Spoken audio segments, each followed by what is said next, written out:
The world in the early 1930s stood on the fragile edge of history. Shadows of the First World War still lingered across continents, leaving nations scarred, economies shattered, and societies desperate for stability. The League of Nations, envisioned as a beacon of peace, struggled to assert authority as old rivalries, ambitions, and grievances simmered beneath the surface. While the victorious powers attempted to rebuild through treaties, reparations, and diplomatic negotiations, a new set of forces began to stir. Militarism, nationalism, and radical ideologies found fertile ground in nations struggling with economic collapse, political instability, and social unrest. In Europe, Germany wrestled with humiliation and hardship imposed by the Treaty of Versailles, while Japan sought to expand its empire under the guise of survival and dominance. In Italy, a young fascist state experimented with authoritarianism as a model for national rejuvenation. The seeds of conflict spread slowly but surely, nurtured by economic despair, political extremism, and international weakness.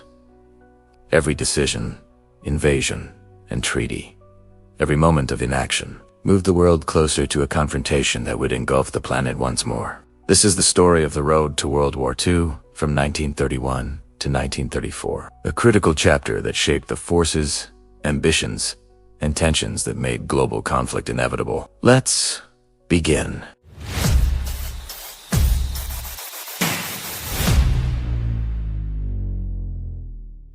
The year 1931 began under a cloud of uncertainty. The world was still reeling from the Great Depression, a financial crisis that had started in 1929 and now spread its shadow across every continent. Millions of people faced unemployment, poverty, and hunger. Banks failed, businesses collapsed, and governments struggled to respond. In the United States, the epicenter of the economic collapse, bread lines stretched 4 miles, families were forced to sell their possessions, and the stock market continued to destabilize daily life. But the economic disaster was not confined to America. Europe, already weakened by the aftermath of the First World War, felt the full brunt of financial collapse. Germany, burdened by reparations imposed by the Treaty of Versailles, experienced catastrophic unemployment, hyperinflation, and a general sense of humiliation and despair. Farmers lost their lands, industrial workers were laid off, and the middle class watched their savings evaporate. In Italy, Mussolini's fascist regime attempted to maintain an illusion of strength and stability. But economic hardship tested the resilience of his authoritarian rule. Japan, facing resource shortages and the consequences of global economic downturn, began to look abroad for new markets and raw materials, signaling the first moves of an expansionist policy that would later shake Asia. The League of Nations, designed to preserve peace and mediate disputes, found itself increasingly impotent in the face of crises, unable to enforce decisions, and challenged by nations acting unilaterally to protect their interests. These global pressures created a perfect storm for political radicalization, militarism, and territorial ambition, laying the groundwork for the conflicts to come. In Germany, 1931 was a year of deepening political instability. The Weimar Republic, established after World War I as a fragile democracy, faced relentless pressure from both extremes of the political spectrum. The Communist Party called for revolution, inspired by the success of the Soviet Union, while nationalist and fascist movements, led by Adolf Hitler's National Socialist German Workers' Party, sought to dismantle the democratic system and restore Germany's pride through authoritarian means. The economic crisis intensified the appeal of radical solutions. Every failed bank and shuttered factory fed resentment, anger, and the perception that only decisive leadership could save the nation from collapse.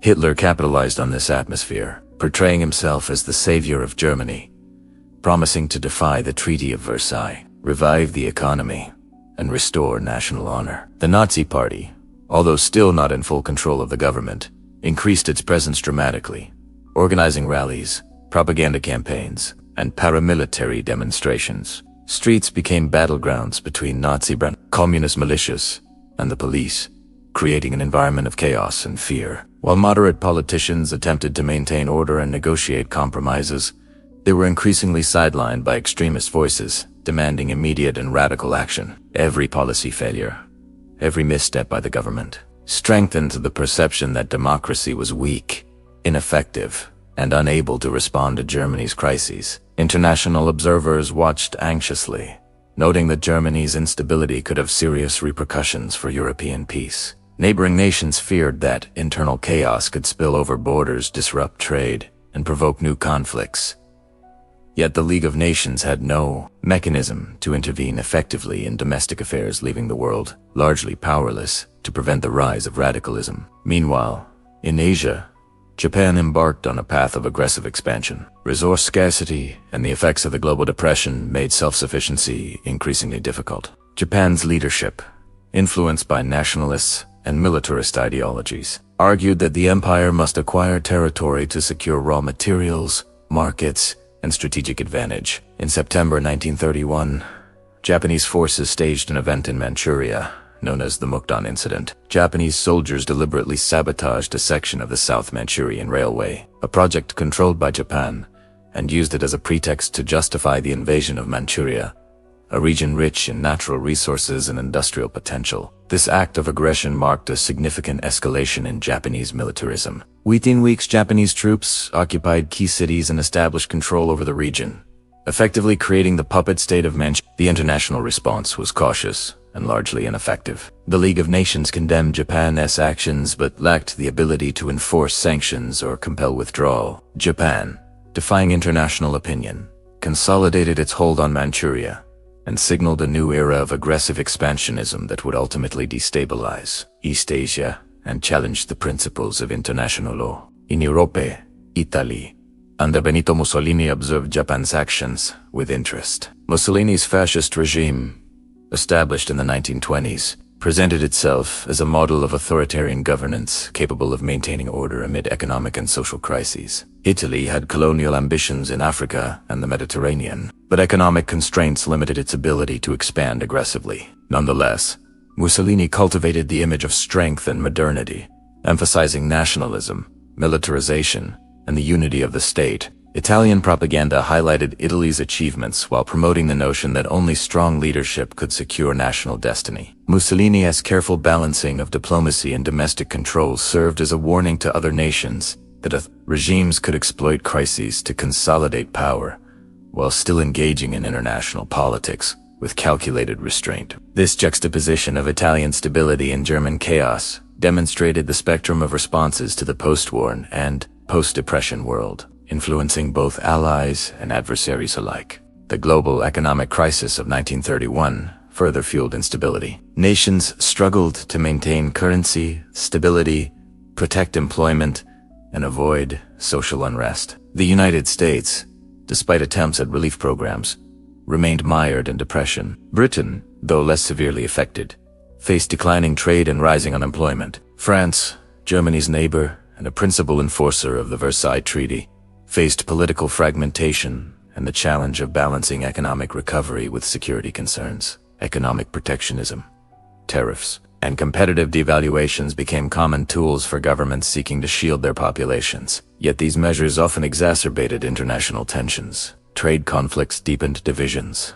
fostering suspicion, resentment, and the perception that global cooperation was failing. In this environment, militarism, nationalism, and political radicalism thrived, creating conditions in which war became increasingly thinkable, if not inevitable. The League of Nations, conceived as a forum to maintain peace and mediate disputes, struggled to assert its authority. While it condemned acts of aggression, such as Japan's invasion of Manchuria, it lacked the military power or enforcement mechanisms to compel compliance. Sanctions were limited and often ineffective. Decisions required consensus among major powers, and national interests frequently undermined collective action. Smaller nations, dependent on the League for security guarantees, began to question the institution's relevance. As Japan consolidated control over Manchuria, it became clear that the principles of collective security were vulnerable to defiance by determined aggressors, setting a precedent that would encourage future violations of international norms. In Germany, the political landscape continued to deteriorate. Economic despair, hyperinflation, and social unrest fed the rise of extremist parties. The Nazi Party gained seats in regional parliaments, expanded its propaganda network, and coordinated paramilitary activities that intimidated opponents. The Weimar government, attempting to negotiate reparations relief and stabilize the economy, faced resistance both domestically and internationally. Political paralysis and indecision allowed extremist voices to dominate public discourse. Every failed policy reinforced the perception that democracy was weak, unable to protect citizens, and ineffective in addressing fundamental crises. Hitler's speeches, emphasizing national humiliation, revenge, and renewal, resonated with a population desperate for solutions. Radicalization, coupled with the international community's inability to provide meaningful support or intervention, created a volatile environment with long-term consequences. Meanwhile, in Asia, the Japanese occupation of Manchuria provoked debates about international law, sovereignty, and morality. While some nations condemned Japan's actions, others prioritized economic interests and avoided confrontation. The United States, adhering to its isolationist tendencies, issued statements opposing aggression but refrained from direct intervention. Britain and France, preoccupied with economic recovery and colonial concerns, similarly limited their response. Japan's defiance of international norms highlighted the limitations of multilateral institutions in restraining determined aggressors, signaling a dangerous precedent for future conflicts in both Europe and Asia.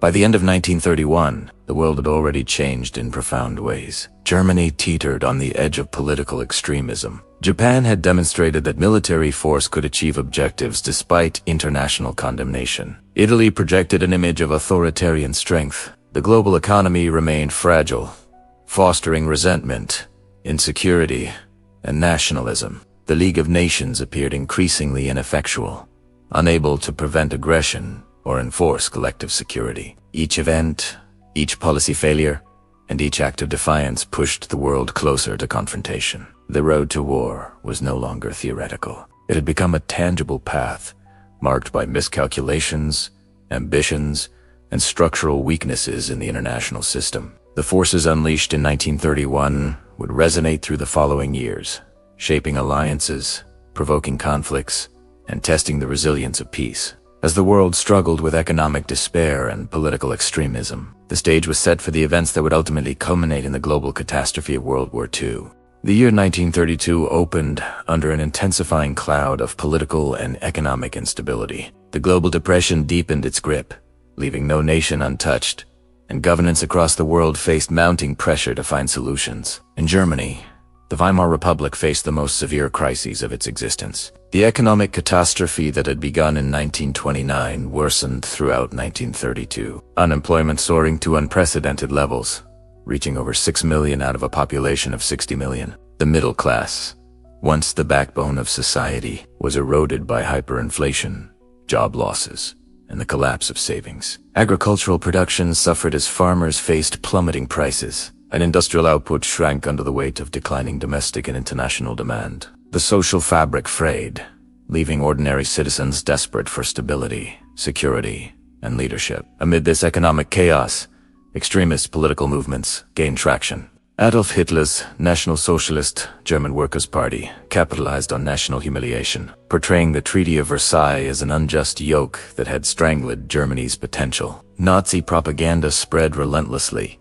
using radio broadcasts, newspapers, mass rallies, and public demonstrations to convey a message of national revival and vengeance against perceived enemies. The Nazi Party's paramilitary wing, Dienstabteilung or brown shirts, patrolled streets, intimidated opponents, and created a sense of omnipresence that amplified the perception of power. At the same time, the Communist Party of Germany sought to exploit economic despair to mobilize the working class, promoting class struggle and revolution. Cities became arenas of confrontation, with street clashes, violent protests, and political assassinations becoming increasingly common. The Weimar government, led by Chancellor Heinrich Brüning, struggled to maintain order, relying on emergency decrees and the Reich president's authority to bypass parliamentary deadlock. Brüning's austerity measures, aimed at balancing the budget and stabilizing the economy, were deeply unpopular, further fueling discontent among the population. Every economic setback,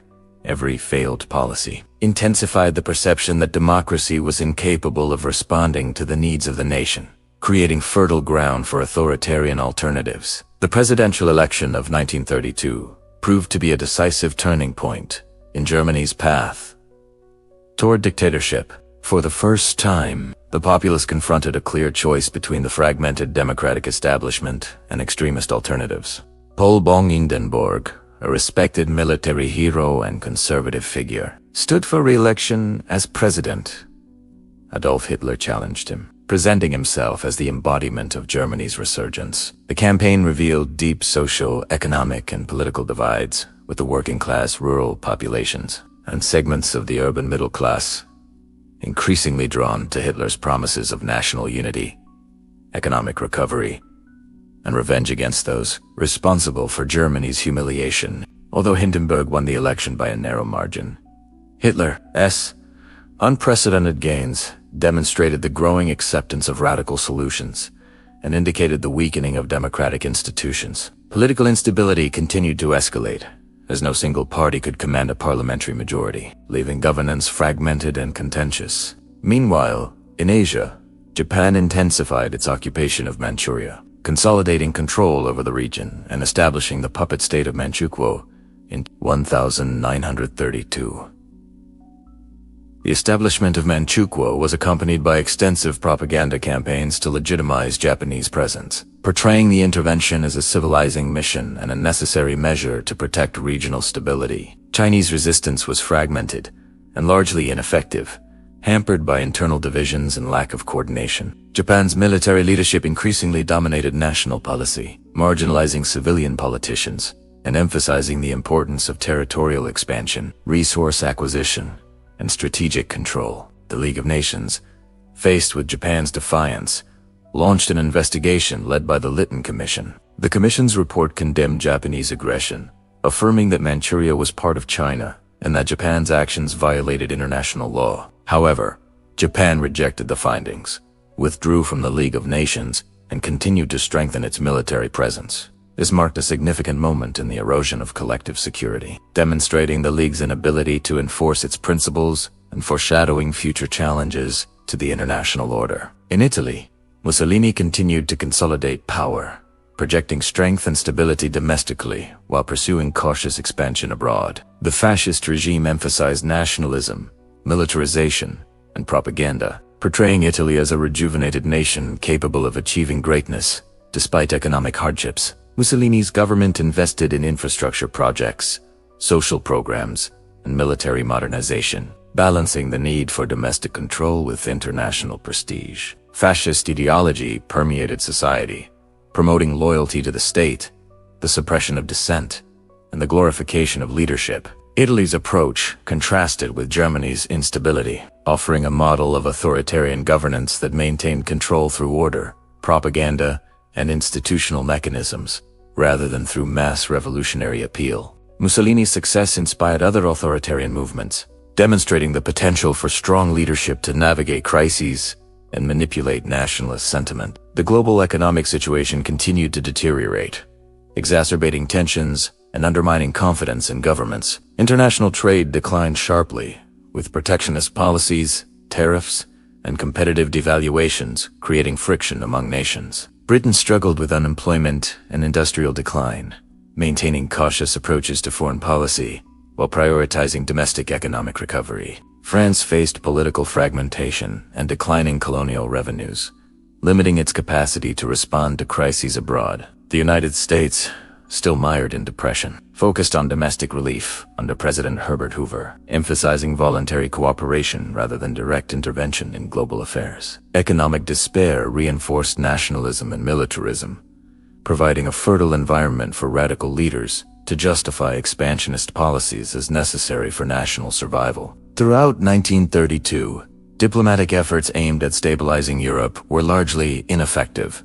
The international community, confronted with Germany's growing instability, Japan's aggression, and economic collapse, struggled to coordinate responses. Treaties designed to ensure peace, including the Calabrian Pact of 1928, which renounced war as a tool of national policy, proved The League of Nations' inability to impose sanctions or compel compliance undermined confidence in collective security mechanisms, encouraging ambitious nations to pursue unilateral action. Every failure of diplomacy, Every act of defiance eroded trust among nations and contributed to a perception that force, rather than negotiation, would determine outcomes. In Germany, the failure of parliamentary democracy to address economic crisis and political violence created opportunities for maneuvering by conservative elites and military leaders. As the year progressed, pressure mounted on President Hindenburg to consider appointing Hitler as chancellor. Conservative politicians, fearing communist revolution and hoping to control Hitler's radicalism, contemplated alliances that would bring the Nazi Party into government.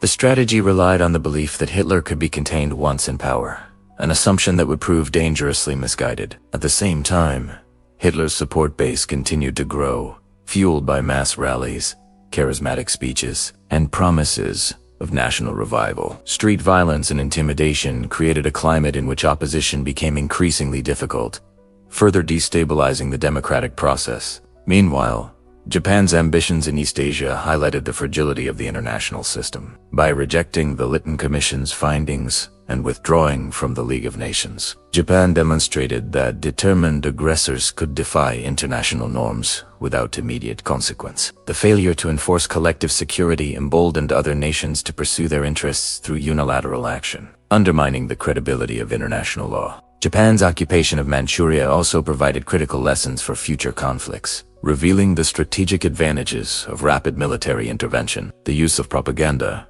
to justify conquest, and the limitations of diplomatic censure in restraining expansionist powers. Italy continued to serve as a model of authoritarian efficiency and propaganda-driven stability. Mussolini's regime demonstrated the capacity of a centralized state to maintain order, suppress dissent, and promote national pride even in the face of economic challenges. Fascist Italy emphasized military preparedness, nationalist ideology, and the centrality of leadership in achieving national objectives. Mussolini's example influenced political movements elsewhere, providing a template for balancing domestic control with international ambition. By the close of 1932, the world had entered a state of heightened tension. Germany teetered on the edge of dictatorship.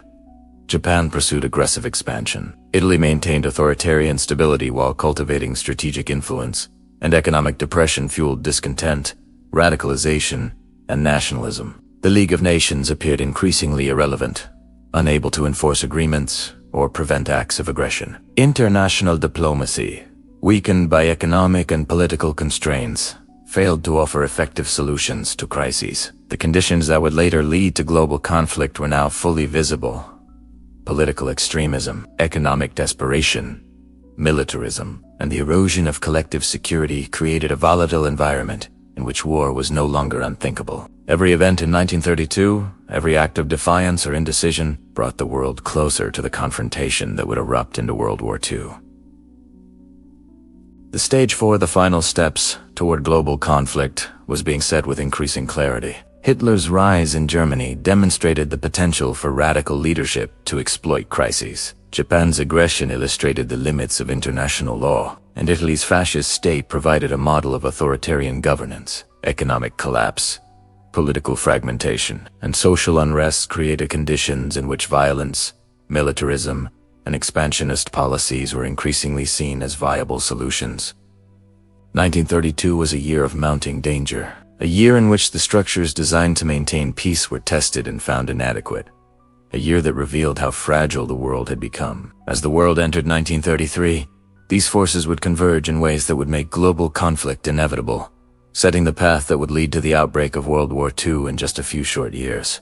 The year 1933 marked a decisive turning point in the trajectory of Europe and the wider world. In Germany, political instability, economic hardship, and social unrest converged to create conditions that would allow the most radical forces to seize power. Adolf Hitler's ascent to the chancellorship in January 1933 transformed a volatile democratic experiment into a dictatorship capable of pursuing aggressive domestic and foreign policies. Germany had been weakened by years of political paralysis. The Weimar Republic, fractured and ineffective, had failed to restore economic stability or protect its citizens from social collapse. Hyperinflation, unemployment, and despair had eroded confidence in democratic institutions. Hitler, exploiting the fears and hopes of a population desperate for security, promised a new Germany, a nation restored to greatness freed from the humiliations of the Treaty of Versailles, and revitalized under the banner of National Socialism.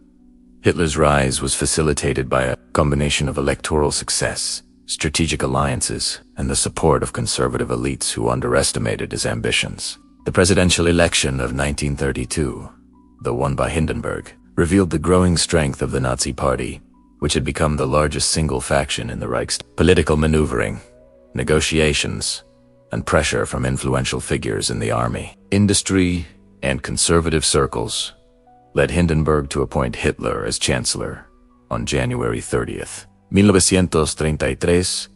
This decision, intended to control and contain radicalism, proved catastrophic. Within weeks, Hitler consolidated power through a combination of legal measures, propaganda, and political violence. The Reichstag fire in February 1933, blamed on communist conspirators, provided a pretext to suspend civil liberties, suppress opposition, and eliminate dissent. The Enabling Act of March 1933 granted Hitler dictatorial powers under the guise of legality, allowing him to enact laws without parliamentary approval. The democratic foundations of Germany were dismantled systematically, replaced by a regime that would pursue aggressive internal and external policies with ruthless efficiency. The Nazi consolidation of power had immediate and profound effects on German society. Political opponents, particularly communists and social democrats, were arrested, imprisoned, or executed. Trade unions were dissolved, independent media was suppressed, and state propaganda promoted a narrative of national revival, racial purity, and loyalty to the Führer. Anti-Semitic legislation and social exclusion began to institutionalize racial ideology, targeting Jews and other minorities as scapegoats for Germany's problems. Education, culture, and public life were reshaped to reflect the values of the regime, indoctrinating citizens and ensuring that dissent would be minimal. The combination of fear, persuasion, and ideological fervor created a society in which opposition was not only dangerous, but morally delicate. The transformation of Germany from a fragile democracy to a totalitarian state was rapid and unprecedented, demonstrating the capacity of extremist movements to exploit crises and seize control through legal and extra-legal means. Internationally, Hitler's rise generated concern, but reactions were largely restrained. Britain, France, and the United States watched developments with caution, uncertain how to respond to the consolidation of power in Germany. Economic depression and political fatigue limited the willingness of democratic nations to intervene. France, still wary of German power, strengthened defensive measures along the Rhine, but internal political divisions hindered decisive action. Britain maintained a policy of cautious observation, emphasizing negotiation and diplomacy rather than confrontation. The United States, focused on domestic recovery under President Franklin D. Roosevelt's New Deal policies, remained largely isolationist, providing moral condemnation but limited tangible support to counter German aggression. The lack of immediate international opposition emboldened Hitler, reinforcing the perception that decisive unilateral action could achieve political objectives without provoking meaningful resistance. The puppet state of Manchuria, established in 1932, became a model of Japanese administrative control, military occupation, and economic exploitation. Japan invested in infrastructure, railways, and resource extraction, integrating the region into its imperial economy. Chinese resistance persisted but remained fragmented, hindered by political rivalries,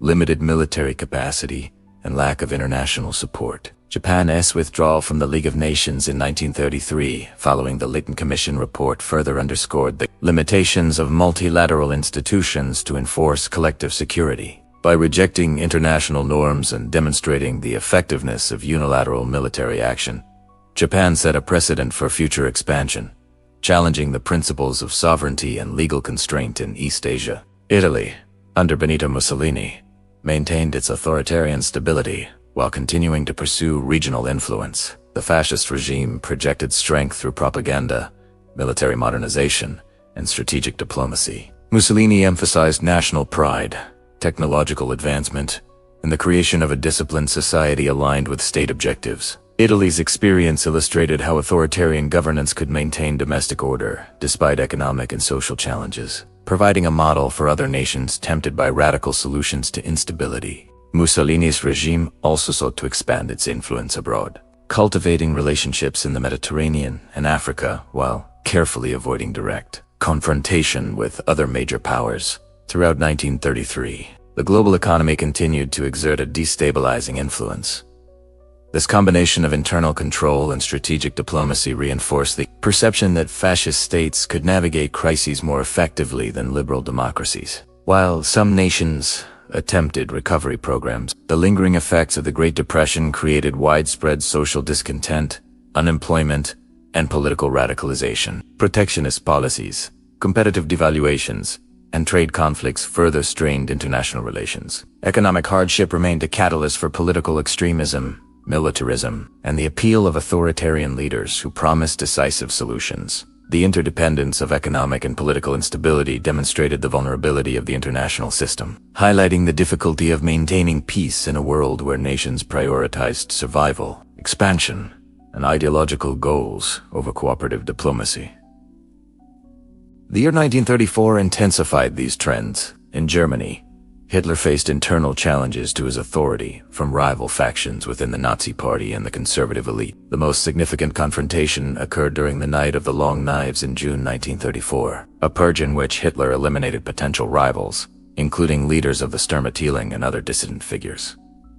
This brutal consolidation of power reinforced his absolute control over the party, the military, and the state. Hindenburg's death in August 1934 allowed Hitler to merge the positions of president and chancellor, declaring himself Führer of Germany. The combination of legal authority, party loyalty, and fear ensured that opposition was minimal and largely ineffective. Germany had transitioned into a totalitarian dictatorship capable of pursuing expansionist and militaristic policies without domestic constraint. In Asia, Japan's actions continued to destabilize the region. Manchuria became increasingly integrated into the Japanese empire, providing resources, strategic depth, and a base for further military operations. The lack of effective international response encouraged Japanese confidence, reinforcing the strategy that aggressive expansion could achieve national objectives without triggering meaningful retaliation. China remained politically fragmented, with the central government unable to coordinate an effective resistance against Japanese occupation. The situation highlighted the consequences of weak international institutions and the challenges of enforcing collective security in a multipolar and economically strained world. Italy, while stable internally, began to signal ambitions for regional influence. Mussolini's government promoted military readiness, nationalistic ideology, and strategic diplomacy to project power. Fascist propaganda emphasized Italy's strength, unity, and modernity, cultivating a perception of invincibility that enhanced Mussolini's domestic and international standing. Italy's model demonstrated the potential for authoritarian regimes to balance domestic control with external ambition, influencing political calculations in both Europe and Asia. By the end of 1934, the trajectory toward global conflict was unmistakable. Germany's transformation into a totalitarian state, Japan's defiance of international norms, and the example of Fascist Italy highlighted the erosion of the post-World War I international order. Economic depression, political instability, and social unrest provided fertile ground for militarism, nationalism, and expansionist policies. The League of Nations remained incapable of enforcing its principles, demonstrating the vulnerability of multilateral institutions in the face of determined aggression. International diplomacy, constrained by economic pressures, political fatigue, and competing national interests, failed to offer meaningful solutions to emerging crises. The world was now poised on the edge of catastrophe, with the forces of ideology, ambition, and conflict converging in ways that made global war increasingly inevitable. The period of 1933 to 1934 was therefore not simply a continuation of previous crises, but a decisive turning point in which the structures of peace were systematically undermined. Hitler's dictatorship demonstrated the capacity of extremist leadership to exploit domestic crises, dismantle democratic institutions, and pursue aggressive policies without constraint. Japan's expansionism highlighted the impotence of international institutions and the willingness of determined powers to violate norms when unopposed. Italy's fascist model illustrated the potential for authoritarian stability to maintain domestic order while pursuing external influence. The combination of these developments created a world in which war was no longer unthinkable, but increasingly probable. Each decision, action, and failure of leadership in this period moved the world closer to the conflagration that would erupt across continents in just a few short years. The year 1934 represented a critical juncture in the path to global war. The political landscape of Europe and Asia was being reshaped by forces that had been gathering momentum throughout the early 1930s. In Germany, Adolf Hitler had completed his consolidation of power, transforming the nation from a fragile democracy into a totalitarian state with virtually no internal opposition. The combination of legal authority, political violence, and propaganda allowed Hitler to exert control over every aspect of society. The Night of the Long Knives in June 1934 had eliminated internal rivals, including key leaders of the Sturmabteilung, as well as political opponents who could challenge his authority. This purge sent a clear message to both domestic and international observers.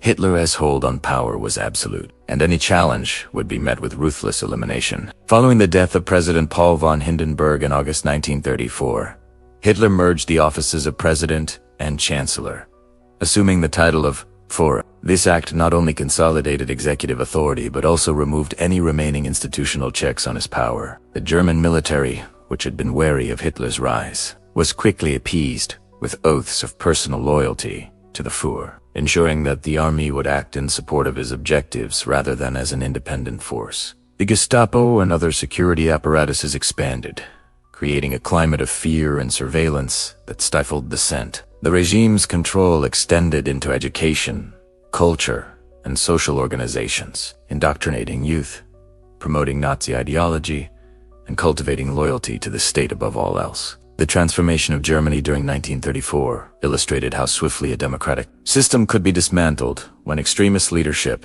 exploited economic despair, political fragmentation, and institutional weaknesses. Economically, Germany began to recover from the worst effects of the Great Depression through a combination of public works programs, rearmament, and state intervention in industry. Unemployment, although still high, began to decline as the regime prioritized infrastructure projects such as the construction of autobahns and the expansion of military production. The economic revival reinforced the perception that Hitler was delivering tangible benefits to the German people, legitimizing his leadership in the eyes of many citizens. Simultaneously, the regime's anti-Semitic policies accelerated, targeting Jews and other minorities for exclusion, persecution, and economic marginalization. These measures were justified by the regime as necessary for national rejuvenation, creating a social consensus that conflated obedience to the state with moral duty. Internationally, the developments in Germany raised concern but failed to provoke decisive action. Britain, France, and other European powers observed the rise of Nazism with cautious apprehension, while diplomatic communications expressed unease. Economic recovery and domestic political priorities limited the willingness of nations to confront Germany directly. Britain, focused on economic stabilization and political cohesion, preferred negotiation and cautious observation. France, although concerned about German rearmament and potential aggression, was hampered by internal political divisions and the perceived inadequacy of military preparedness. The United States, adhering to its isolationist policies, remained largely disengaged from European affairs, concentrating instead on domestic recovery under Franklin D. Roosevelt's New Deal. The absence of coordinated international opposition reinforced Hitler's confidence, illustrating the limits of diplomacy and multilateral agreements in restraining determined authoritarian states. In Asia, Japan continued to consolidate its control over Manchuria. The puppet state of Manchukuo became a fully integrated component of Japan's imperial ambitions, serving as a source of natural resources, industrial capacity, and strategic positioning. Japan's withdrawal from the League of Nations the previous year underscored the nation's willingness to defy international norms and pursue unilateral action. By 1934, Japan had firmly established its dominance in the region, while China remained politically fragmented, unable to mount an effective resistance. The international community's limited response highlighted the challenges of enforcing collective security, demonstrating that determined aggressors could expand territory without facing meaningful consequences. This pattern of defiance would have far-reaching implications, not only for Asia but for the precedent it set in Europe, where emerging totalitarian states observed the international system's weaknesses. Italy, under Mussolini, maintained internal stability while subtly expanding regional influence. The fascist regime emphasized military modernization, infrastructure development, and the cultivation of nationalistic sentiment to reinforce loyalty and control. Italy's strategic focus during 1934 involved strengthening its presence in the Mediterranean and North Africa, preparing the groundwork for future territorial ambitions, while avoiding direct confrontation with other major powers. Mussolini's success in maintaining domestic order and projecting influence abroad served as a model for other authoritarian regimes, demonstrating how a combination of propaganda, economic intervention, and disciplined political structures could create the illusion of stability and strength. The global economic situation continued to exacerbate tensions. Although some nations experienced limited recovery, the effects of the Great Depression lingered, fueling discontent, social unrest, and political radicalization. International trade remained restricted, with protectionist measures, tariffs, and competitive currency devaluations, creating friction among nations. Economic hardship reinforced nationalism and militarism, providing justification for aggressive policies and expansionist ambitions.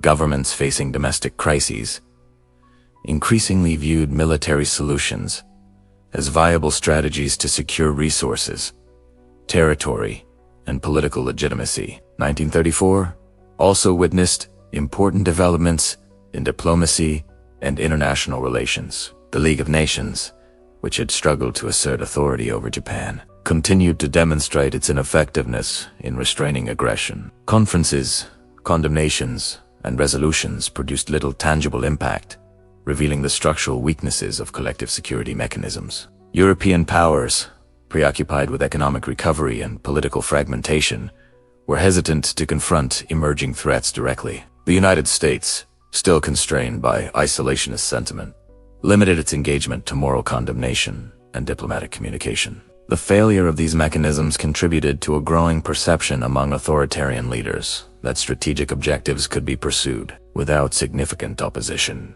In Germany, the consolidation of Nazi power was accompanied by a systematic restructuring of state institutions. Ministries, law enforcement agencies, and educational organizations were reorganized to ensure alignment with regime objectives. Propaganda campaigns reinforced the narrative of national resurgence, glorifying the Fuhrer, promoting racial ideology, and vilifying perceived enemies. Public demonstrations, parades, and symbolic acts of loyalty became central to social life, reinforcing the totalitarian grip on society. The integration of ideology into every aspect of public and private life ensured that resistance would be minimal, creating a climate of uniformity and obedience. Japan's expansionism in East Asia illustrated a parallel trajectory of militarization and territorial ambition. The integration of Manchuria provided Japan with strategic depth, industrial capacity, and access to critical resources. The central government increasingly relied on military leadership to direct national policy,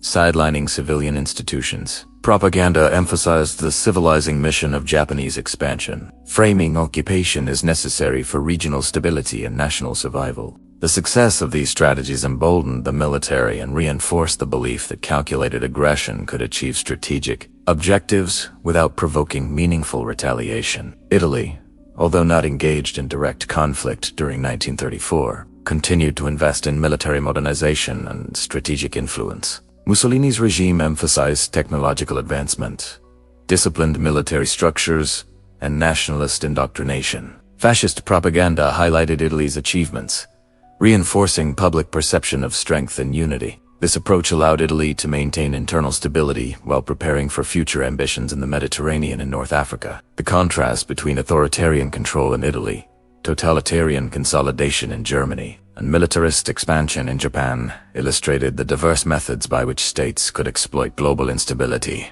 to achieve national objectives. By the close of 1934, the world had entered a period of heightened tension and uncertainty. Germany's transformation into a totalitarian state capable of pursuing aggressive policies without internal constraint. Japan's unopposed expansion in East Asia and Italy, a strategic positioning in the Mediterranean and Africa demonstrated that the structures designed to maintain peace were increasingly ineffective. Economic hardship, political instability, and social unrest continued to fuel nationalism, militarism, and radicalization. International institutions, weakened by structural limitations and lack of enforcement mechanisms, failed to restrain these developments. The combination of domestic consolidation, territorial ambition, and global inaction created conditions in which war had become increasingly probable, if not inevitable. The events of 1934 solidified patterns that would dominate the late 1930s. Hitler's Germany, now fully totalitarian, would pursue rearmament, territorial expansion, and the eradication of opposition with ruthless efficiency. Japan's imperial ambitions would continue to destabilize East Asia and challenge international norms. Italy's fascist model would provide both inspiration and strategic leverage for future conflicts. The global economic situation, characterized by lingering depression, trade disputes, and protectionism, would continue to fuel discontent and support for radical solutions. The inability of the League of Nations, democratic governments, and international agreements to prevent or mitigate aggression underscored the vulnerability of the international system. The culmination of developments in 1934 made clear that the world was no longer on the brink of crisis. It was actively moving toward war. Every political decision, military maneuver, and diplomatic failure reinforced the trajectory toward global conflict. Authoritarian regimes in Germany, Japan, and Italy demonstrated the potential of concentrated power, militarization, and ideological mobilization to achieve strategic objectives. Economic despair and social unrest created fertile ground for radical leadership, while international institutions proved incapable of enforcing norms. The convergence of these factors established a framework within which global war would become not a distant possibility, but an increasingly likely outcome. By the end of 1934, the road to World War II had been firmly established. Germany had embraced totalitarianism and rearmament. Japan had pursued unopposed expansion. Italy had consolidated authoritarian stability while projecting influence, and the international system had shown itself unable to prevent aggressive action. The stage was set for the events that would follow: territorial ambitions, diplomatic failures, and ideological confrontations that would ultimately engulf the world in the most destructive conflict in human history. The period from 1931 to 1934, culminating in these developments, demonstrated how economic despair, political radicalism, and institutional weakness could interact to make global war not merely possible, but inevitable. The world had entered a dangerous phase in which every decision, every failure, and every act of aggression would echo across continents, shaping the course of history for decades to come. From the streets of Berlin to the plains of Manchuria, from the offices of Mussolini in Rome to the halls of international diplomacy, the forces that would drive the planet into conflict were now fully in motion. The road to World War II, once gradual and uncertain, had become a highway of inexorable events, each step bringing nations closer to a confrontation that would redefine the modern world forever.